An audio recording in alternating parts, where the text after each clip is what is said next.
बड़ी खबर में आपको बता दें, उत्तर प्रदेश के इटावा चौधरी चरण सिंह की जयंती पर राम गोपाल और शिवपाल ने बीजेपी पर बोला हल्ला। यूपी के इटावा में चौधरी चरण सिंह की जयंती के मौके पर राम गोपाल यादव और शिवपाल यादव एक कार्यक्रम में शिरकत करने के लिए पहुंचे थे।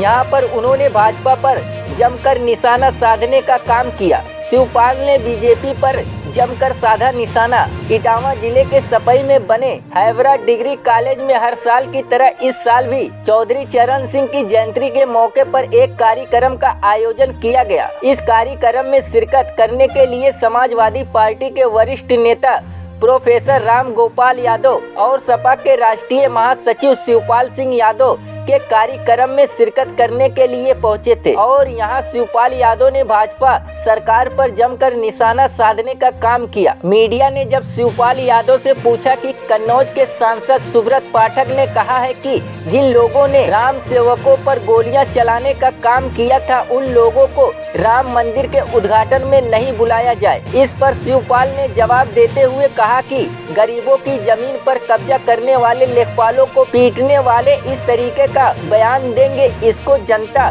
बर्दाश्त नहीं करेगी। राम गोपाल बोले, अब आप आजाद भारत में नहीं है। राम गोपाल यादव ने मंच पर खड़े होकर कार्यक्रम में आए लोगों को संबोधित करते हुए कहा कि जिस आजाद भारत में आपने जन्म लिया है वह अब बदल चुका है। यह पिछले एक हफ्ता से जो व्यवस्था बदली है उसने पूरी व्यवस्था चौपट कर दी है और अब यह विक्टोरियन व्यवस्था बन गई है। और आगे उन्होंने कहा कि आप लोगों को ऐसे वक्त में सावधान रहने की जरूरत है। जब वक्त आएगा तो स्ट्राइक भी जरूर की जाएगी। समय आने पर इन्हें सबक सिखाने का काम भी किया जाएगा। देश में अगर अर्थव्यवस्था बची हुई है तो किसानों की वजह से बची हुई है, क्योंकि देश की अर्थव्यवस्था पूरी तरीके से खत्म हो चुकी है। आगे उन्होंने कहा कि जब 80 करोड़ लोगों को आप मुफ्त में खाना खिलाएंगे तो देश तो दिवालिया हो ही जाएगा। उन्होंने आगे कहा कि यह सरकार बस बड़े उद्योगपतियों पर ध्यान दे रही है, इन्हें किसानों से कोई भी मतलब नहीं है। आगे राम गोपाल यादव जीएसटी को लेकर बोलते हैं कि इस वक्त जीएसटी से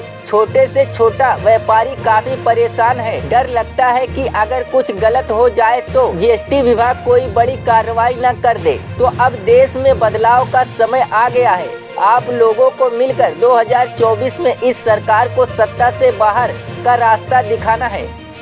बच के निकल पाता, तो इसलिए हम आपसे कह रहे हैं कि जिस आजाद हिंदुस्तान में आप लोगों ने जन्म लिया वो स्थिति अब नहीं है। स्थिति बदल चुकी है और पिछले एक सप्ताह में जितनी बदली है उसने लोकतंत्री व्यवस्था को डिक्टेटोरियल व्यवस्था में बदल दिया।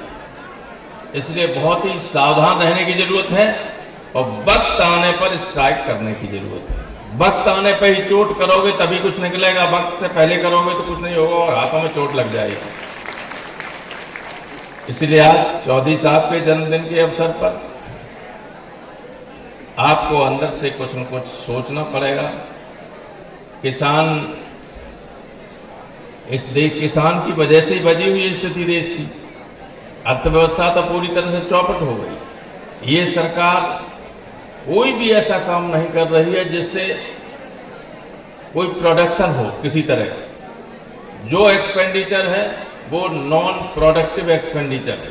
सारा बजट जब 80 करोड़ लोगों को खाने के लिए उधार विदेश से लेके 80 करोड़ लोगों को वोट के लिए केवल खाना खिलाते रहेंगे, उसका रिजल्ट कुछ नहीं आएगा तो दिवालिया तो हो ही जाएगा देश, आज नहीं तो कल।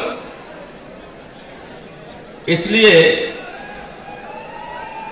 किसान दिवस पर किसान जो अर्थव्यवस्था की रीढ़ है इस देश की, अगर वही बचा रहे तब भी देश सुरक्षित रह सकता है।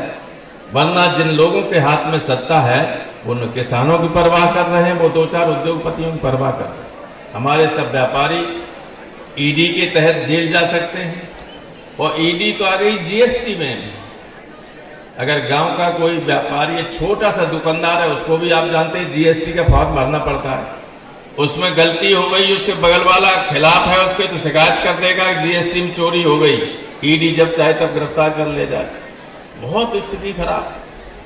जो जितना जानकार होगा उसको उतना ही डर लगेगा कि क्या कहें क्या न कहें, लेकिन सुरक्षित रहिएगा और अपनी ऊर्जा को बचाए रखिएगा। जब ऊर्जा के प्रयोग की जरूरत हो, 24 में जरूरत होगी तो उसका प्रयोग कीजिए।